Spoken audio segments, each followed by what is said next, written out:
स्वागत है हमारे एक और नए वीडियो में। आज मैं लेकर आया हूँ आपके सामने नया सिस्टम जिसका नाम है रेस्पिरेटरी सिस्टम या फिर श्वसन तंत्र। आज हम डिस्कशन करने वाले हैं श्वसन तंत्र या रेस्पिरेटरी सिस्टम को। आइए स्टार्ट करते हैं। सबसे पहले हम बात करें रेस्पिरेटरी सिस्टम या श्वसन तंत्र की, तो उसके इंट्रोडक्शन पे जाते हैं कि जो रेस्पिरेटरी सिस्टम है वो क्या होता है, किन किन ऑर्गनों से मिलकर जो है रेस्पिरेशन सिस्टम को जो है श्वसन तंत्र को जो है बनाता है। आइए स्टार्ट करते हैं। सबसे पहले हम बात करें इंट्रोडक्शन की, रेस्पिरेटरी सिस्टम के इंट्रोडक्शन की। तो ये होता क्या है, रेस्पिरेटरी सिस्टम होता क्या है, तंत्र होता क्या है। तो सबसे पहले हम बात करें बड़े बॉडी में O2 लेना एवं CO2 कार्बन डाइऑक्साइड को बाहर निकालने एवं श्वसन या रेस्पिरेशन की प्रक्रिया प्रोसेस को पूरा करने के लिए जरूरी अंग एवं उनकी संरचनाओं के ग्रुप को रेस्पिरेटरी सिस्टम या रेस्पिरेटरी तंत्र कहते हैं। आप सभी को जो है रेस्पिरेटरी का इंट्रोडक्शन क्लियर हुआ होगा। कहने का मतलब ये है कि जो हमारी बॉडी है उस बॉडी में O2 यानी ऑक्सीजन को लेना और कार्बन डाइऑक्साइड को बाहर निकालने एवं जो रेस्पिरेशन की श्वास लेना छोड़ने की जो प्रोसेस है, प्रक्रिया है, उसको करने के लिए जो भी अंग उसमें आते हैं, है ना, और उनके जो स्ट्रक्चर है, उनकी संरचनाएं आती है, उसको कहते हैं रेस्पिरेटरी सिस्टम या श्वसन तंत्र।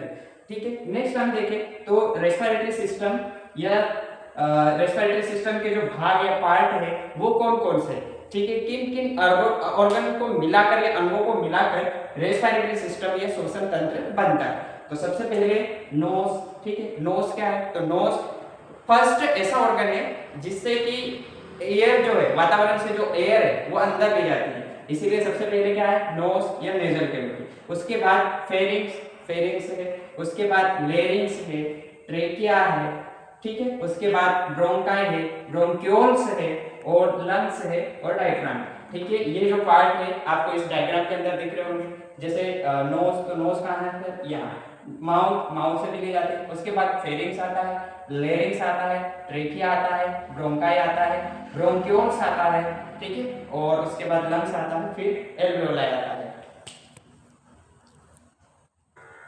आइए हम देखते हैं श्वसन या जो रेस्पिरेशन होती है उसकी डेफिनेशन।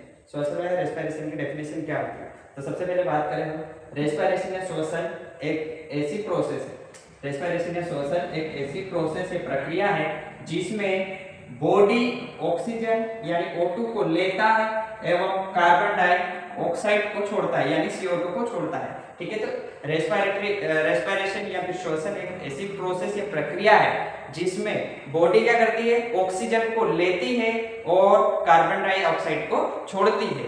ठीक है, तो इस प्रोसेस को क्या कहते हैं, रेस्पिरेशन या फिर श्वसन कहते हैं। आइए हम और नेक्स्ट देखते हैं। तो यह एक फिजिकल प्रोसेस है, यानी जो रेस्पिरेशन है वो क्या है, फिजिकल या शारीरिक प्रोसेस है जिसमें बॉडी के कई ऑर्गन मिलकर काम करते हैं। ठीक है, तो जो रेस्पिरेशन की जो प्रोसेस है वो क्या है, शारीरिक प्रोसेस है, फिजिकल प्रोसेस है, और इस प्रोसेस को पूरा करने के लिए रेस्पिरेशन को पूरा करने के लिए बॉडी के जो ऑर्गन्स यानी nose, mouth, pharynx, larynx, trachea, bronchi, bronchioles, alveoli, lungs, ये सारे ऑर्गन्स क्या करते हैं, मिलकर काम करते हैं और रेस्पिरेशन के प्रोसेस को पूरा करते हैं। ठीक है, आई होप आपको रेस्पिरेशन या श्वसन की डेफिनेशन समझ में आ गई होगी। नेक्स्ट हम बात करें तो रेस्पिरेशन की प्रोसेस यानी जो रेस्पिरेशन की प्रोसेस है, श्वसन की प्रक्रिया है, उसको दो भागों में बांटा गया है। ठीक है, तो जो रेस्पिरेशन की प्रोसेस या प्रक्रिया है उसको दो भागों में बांटा गया है। फर्स्ट है इंटरनल रेस्पिरेशन और सेकेंड है एक्सटर्नल रेस्पिरेशन। इंटरनल रेस्पिरेशन यानी अंदर श्वसन और एक्सटर्नल यानी बाह्य श्वसन। ठीक है, हमने देखा रेस्पिरेशन की प्रोसेस जो है दो भाग में डिवाइड हुई थी, दो पार्ट में डिवाइड हुई थी।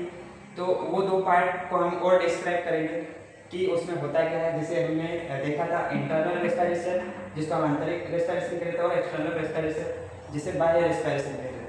ठीक है, तो फर्स्ट हम बात करें इंटरनल रेस्पिरेशन यानी आंतरिक श्वसन जो है होता है।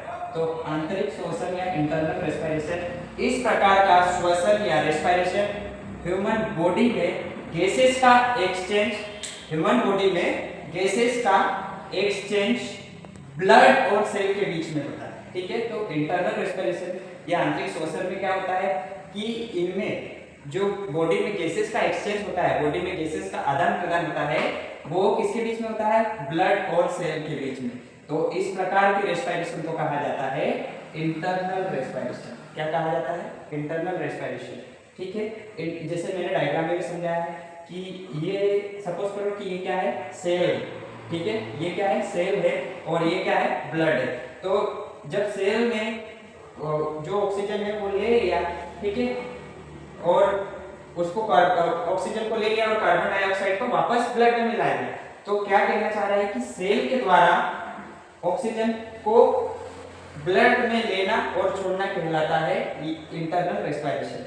वैसे ही हम बात करें एक्सटर्नल रेस्पिरेशन, बाह्य श्वसन की, तो वो क्या होता है, तो इस प्रकार के श्वसन या रेस्पिरेशन में ह्यूमन बॉडी में जो गैसेस का आदान प्रदान या एक्सचेंज होता है, गैसेस का आदान प्रदान या एक्सचेंज होता है